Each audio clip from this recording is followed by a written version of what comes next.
안녕하세요. 다락방 순장님들과 수호님들, 저 고직한 선교사입니다. 오늘은 야곱과 에서의 이야기를 하도록 하겠습니다.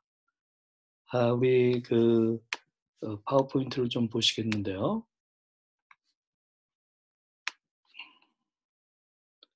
네, 우리 창세기 다락방 교재 29가입니다.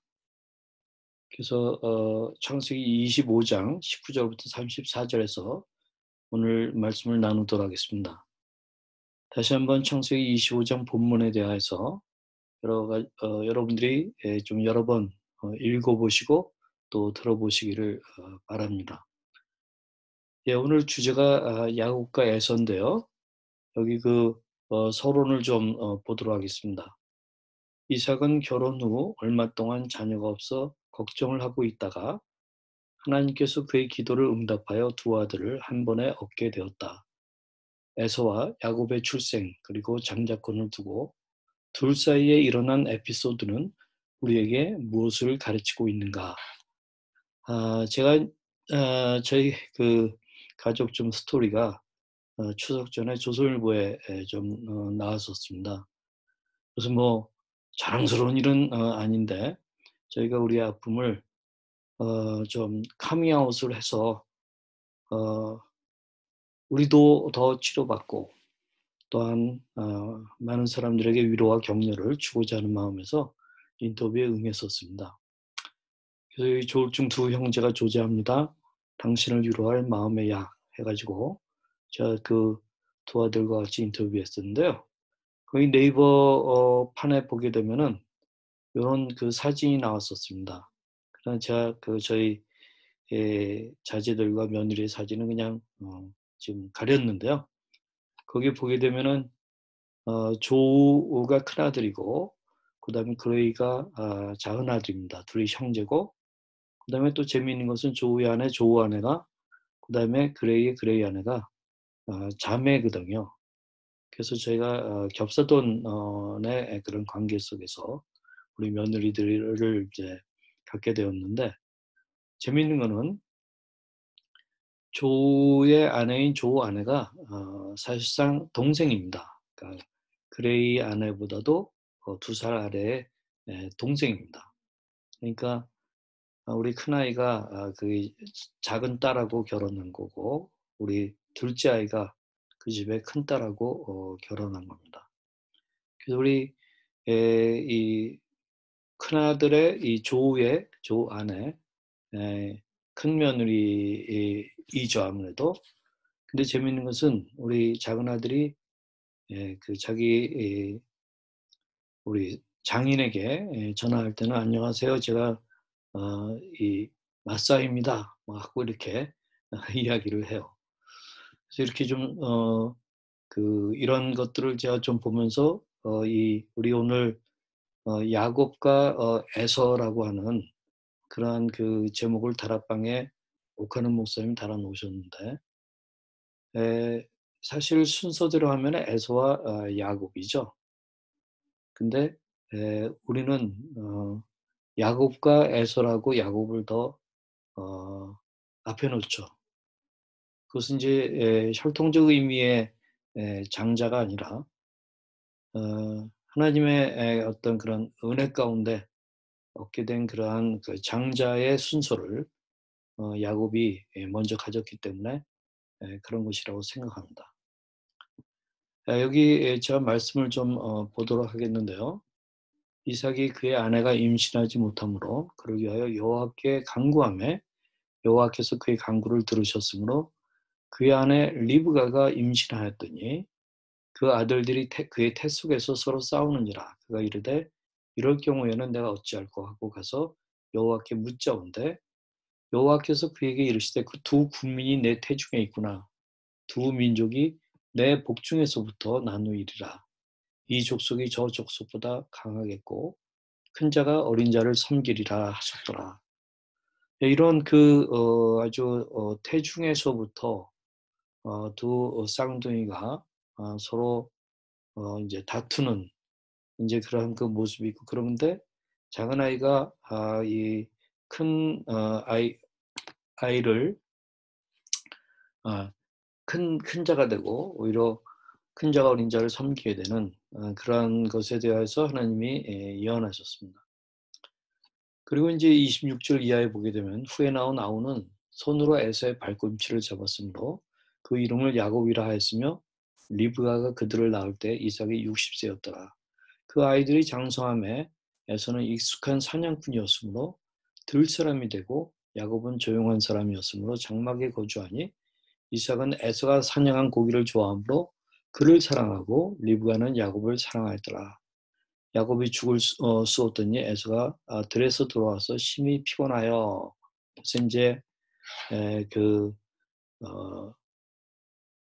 단팥죽을 먹게 되는 장면이 나오죠. 야곱에게 이르되 내가 피곤하니 그 붉은 것을 내가 먹게 하라 한지라. 그러므로 에서의 별명은 에돔이더라. 야곱이 이르되 형의 장자의 명분을 오늘 내게 팔라. 그래서 이 장자의 명분이라고 하는 말입니다. 장자권을 이야기하는데, 야곱은 오랫동안 이제 편애하는 그 부모들의 어떤 그 관계 속에서 아버지는 이삭은 에서를 사랑하고 또한 어머니 리브가는 야곱을 더 사랑하는 그런 어떤 편애의 이 형제들의 문제가 있죠. 그런 가운데 아마 야곱은 장자의 명분을 갖고자 하는 열망이 굉장히 컸던 것 같습니다. 그래서 좀 이 에서의 약점을 또 뭔가 틈을 보고 그 장자의 명분을 팔라고 하고 그것을 얻고자 했습니다. 좀 이렇게 정당한 것은 아니죠. 야곱이 이것을 쟁취하는 데 있어서 불법을 저지른 것은 아닙니다. 그러나 우리가 정당하게 생각하지는 않습니다. 그래서 에서가 이르되 내가 죽게 되었으니 이 장자의 명분이 내게 무엇이 유익하리요 하면서 에서는 장자의 명분을 너무나도 가볍게 여겼습니다. 야곱이 이르되 오늘 내게 맹세하라. 에서가 맹세하고 장자의 명분을 야곱에게 판지라. 맹세까지 하면서 장자의 명분을 팔았으니 돌이킬 수는 없는 일인 것이죠. 야곱이 떡과 팥죽을 에서에게 주매 에서가 먹으며 마시고 일어나 갔으니 에서가 장자의 명분을 가볍게 여기었더라. 예, 그럼 이 장자권이라는 게 뭐냐면 장자권은 이스라엘 사회에서 처다돼 가는 책임과 특권을 말합니다. 또 맏아들은 아버지의 뒤를 이어 가정의 대표자로서의 통솔권을 가졌습니다. 재산을 상속받을 때에도 다른 형제들보다도 두 몫의 재산을 상속받았습니다. 또한 가정의 제사장으로서의 직분을 수행하며 영적인 복의 상속자가 되었습니다. 나쁜 성품이나 죄로 인해 장자권이 몰수되기도 했죠. 그래서 역대상 5장 1절에서는 야곱의 장남 르우벤에 대해서 이렇게 합니다. 그는 자기 아버지의 첩 중에 하나와 잠자리를 같이 하여 자기 아버지를 욕되게 하였기 때문에 장자권이 그의 이복 동생인 요셉에게로 돌아왔다. 그래서 공식상의 족보에는 르우벤을 장남으로 기재하지 않고 있다. 아주 이 장자권이 몰수되기도 하는 그런 일이 있는 것이죠. 또한 장자는 부모를 부양하고 아버지가 돌아가신 후 가족을 부양해야 할 책임이 있었습니다. 그래서 또 이스라엘은 여러 민족들 가운데 하나님의 장자였고요. 그리스도는 예수 그리스도, 우리가 믿는 예수 그리스도는 만물의 장자라고 하는 것이 성경에 가르칩니다. 로마서 8장 29절에 하나님이 미리 하신 자들로 또한 그의 아들의 형상을 본받게 하기 위하여 미리 정하셨으니 이는 그로 많은 형제 중에서 맏아들이 되게 하려 하심이라 하면서 이 모든 하나님의 자녀들의 장자 그리고 또한 만물의 장자로서 또 다른 성경에서 이렇게 얘기하고 있죠. 또 우리 그리스도인도 하나님 나라의 기업을 이을 장자로서 얘기됩니다. 히브리서 12장 23절에 하늘에 기록한 장자들의 총회와 또 교회와 만민의 심판자이신 하나님과 및 온전케 된 의인의 영들과 하는 그러한 말씀이 나오는데, 여기 하늘에 기록한 장자들, 우리 그리스도인을 말하는 것입니다. 자, 이렇게 장자권이라고 하는 것은 책임과 특권을 얘기합니다. 또한 하나님의 자녀로서의 통솔권을 얘기합니다. 상속권을 얘기하고, 또한 제사장 직분을 이야기한 것입니다. 그래서 이 장자권은 하나님과 아브라함 언약에 입각한 약속받은 자녀, 이 선민의 그 어떤 정체성을 이야기하는 것이죠. 신약적인 의미에서 오늘날에는 우리는 크리스찬의 정체성이라고 이야기할 수 있습니다. 크리스찬이라는 이름이 세상에서 많이 짓밟히지만, 성경적인 의미의 예수 그리스도를 믿는 크리스찬은 그 정체성이 마치 야곱이 갖기를 소망했던 그 장자권과 같은 그러한 의미의 굉장히 중요한 의미가 담긴 것을 우리가 좀 알았으면 좋겠습니다. 자, 이제 한번 컨텐트 내용에 대해서 어플리케이션 적용하면 리스폰스, 우리가 어떻게 반응해야 될지 하는 것을 보도록 하겠습니다. 컨텐트 내용에 대해서 먼저 보면은, 야곱은 아브라함 언약의 장자권을 둘째로 태어났지만 사모하고 열망했습니다. 반면에 에서는 장자권을 경홀히 여겼습니다.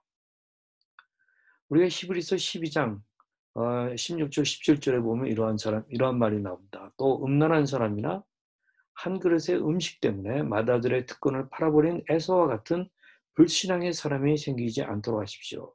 그래서 여기 음란한 사람이라고 하면서 또 한 그릇의 음식 때문에 하면서 에서의 그 문제를 이야기하고 있습니다. 그러면서 17절에 여러분이 알다시피 에서는 그 후에 아버지의 축복을 받으려고 눈물을 흘리면서 구하였으나 거절당했으며 회개할 기회를 얻지 못했습니다. 굉장히 중요한 포인트를 얘기하고 있죠. 후회했어요. 에서는 나중에 눈물을 흘리면서 구했어요. 그러나 거절당했는데 그것을 회개할 기회를 얻지 못한 것으로 성경은 이야기하고 있습니다. 이사야서 65장 16절에 우리 복을 구하는 자들이, 진리의 하나님께 복을 구하며 맹세하는 자들이 신실한 하나님의 이름으로 맹세할 때가 올 것이다. 그래서 예수 그리스도가 오시는 그러한 때에, 또한 성령의 시대에 우리 하나님의 자녀들은 복을 구하는 자들이 될 수 있는 것이죠. 야곱은 이미 믿음으로 복을 구하는 자들의 그 반열에서 그것을 가장 먼저 보여준 그런 사례라고 이야기할 수 있습니다. 그러나 야곱은 좀 서둘렀죠. 좀 어떻게 보면 더 믿음과 인내로 기다리면 어떤 방법일지는 모르지만 하나님께서 그러한 기회를 주시고 야곱에게 장자권을 주고자 하시는 하나님의 계획이 있었기 때문에 그것이 이루어질 텐데, 야곱은 좀 비열하게 형 에서의 약점을 이용해 가지고 장자권을 사는 그런 일이 있었어요. 그것을 잠언 28장 20절에서 보면, 성실한 사람은 풍성한 복을 받아도 부자가 되려고 서두르는 사람은 형벌을 면치 못할 것이다. 아마 야곱은 서두르는 그러한 모습이었어요. 그러나 어쨌든 그것을 샀기 때문에 나중에 보게 되면 그것이 하나님께서 인정하시는 쪽으로 갔습니다. 그 방법이 정당한 것은 아니었다 할지라도요. 자, 이런 가운데 우리가 어플리케이션 적용하는 것을 한번 생각하겠는데, 우리 한번 개인 성도의 차원에서 한번 보시면 저는 이런 것을 묻고 싶습니다. 우리는 하나님의 자녀로서의 특권이 있는데 조급해가지고 소탐 대실하는 그런 실수를 범할 때가 굉장히 많습니다. 그렇다면 우리는 진심으로 회개하고 우리 하나님께서 회개할 기회를 주시도록 저는 우리의 태도를 분명하게 해야 될 것이라고 생각합니다. 저는 이것은 사실상 영혼을 파는 일과 비슷하다고 생각합니다. 또는 크리스천의 정체성을 망각하거나 경홀히 여기는 그러한 일을 말하는데, 혹시 우리에게는 그러한 것이 없는지, 성령께서 이 시간에 우리의 마음을 불편케 하시는 일은 없는지 생각해 보면서 그런 것이 있다면 우리는 회개해야 될 것입니다. 또는 우리는 서두름 속에 어떤 하나님의 자녀로서의 그런 정당하고 또 합법적인 그러한 행위보다도 조급해 가지고 편법과 불법 행위를 저지르는 것은 아닌가 하는 것을 살펴보아야 된다고 생각합니다. 만약에 그렇다고 한다면 우리는 하나님 앞에 진심으로 회개하고 우리 하나님이 회개의 기회를 우리에게 주실 것을 바라보고 나갔으면 좋겠습니다. 그런데 우리가 히브리서 12장에 보게 되면은 우리 여기 눈물을 흘리면서 에서가 구하였지만 거절당했다 하는 것이 저는 굉장히 좀 두려워요. 에서와 같은 불신앙의 사람이 눈물을 흘리면서도 구했지만 그러나 하나님께 거절당했고 회개할 기회를 얻지 못했습니다. 그래서 참 두려운 일이죠. 우리에게 이러한 일이 일어나지 않기를 기도합니다. 어플리케이션으로 이제 두 번째 갱신 공동체 차원에서 생각할 때 우리는 갱신 공동체지만 사실 그 앞에 정당하게 사랑의 교회라는 말이 붙어야죠. 사랑의 교회의 장자권은 과연 누구에게 있는 것인가?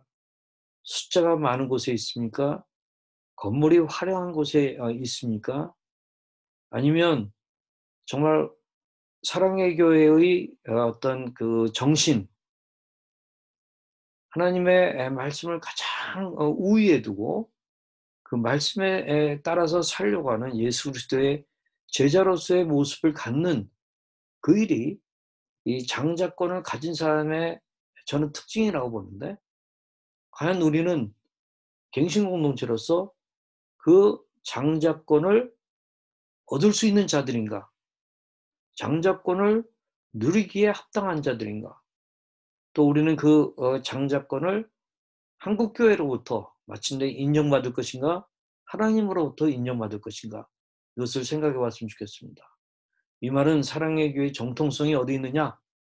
예, 누구는 자기가 고 오카노 목사님의 영적인 아들이라고 주장합니다. 그러나 그 영적 아들이 고 오카노 목사님의 그 윤리 기준에 턱없이 모자르고 거짓말을 많이 하고 제자 훈련의 어떤 본질을 잊어버리는 그런 변질된 그러한 아들일 때 과연 장자권을 주장할 수 있을까?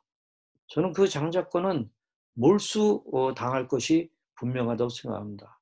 그런 점에서 사랑의 교회의 정통성은 어디에 있는가? 예, 우리 갱신 공동체에 있다고 막 주장할 수도 없어요. 우리는 과연 하나님의 말씀대로 또 제자 훈련하는 교회답게 우리가 그것을 하느냐가 장자권을 받는 데 있어서 굉장히 중요한 것이라고 저는 생각합니다.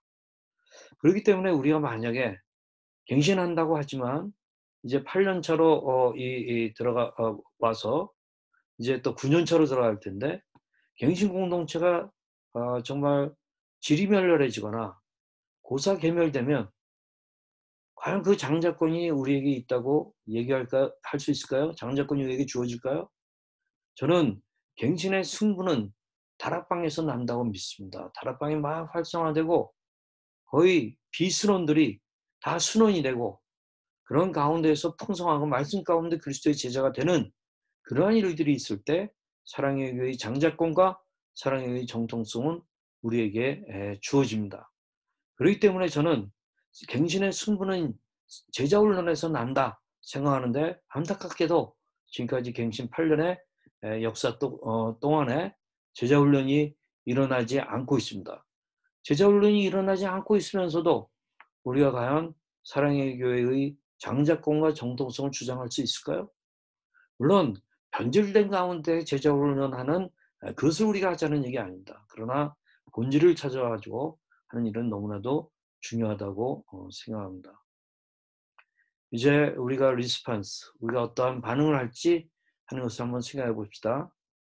예, 우리에게 약속된 크리스찬으로서의 복을 사모하고 열망하며 믿음과 인내와 지혜로 그것을 받을 준비를 하도록 합시다. 우리 공동체에게 약속된 사랑의 교회의 정통성을 사모하고 열망하며 믿음과 인내와 지혜로 인정받을 준비를 하도록 합시다. 저는 그것이 우리 하나님께서 이 야곱과 에서의 스토리를 통해서 우리에게 말씀해 주시는 것이라고 하는 것을 믿습니다. 여러분, 우리 갱신공동체 구성원 성도 여러분 한 분 한 분이 또한 우리 갱신공동체가 진정한 의미의 크리스찬으로서의 정체성, 그것을 인정받고 또한 사랑의 교회의 정통성을, 장자권을 인정받는 한국교회가 맞아! 저기가 바로 사랑의 교회의 본래의 모습이야! 라고 하는 것이 인정되고 우리 하나님 무엇보다도 인정하는 그런 일들이 일어날 수 있기를 원합니다. 여러분 감사합니다. 안녕히 계십시오.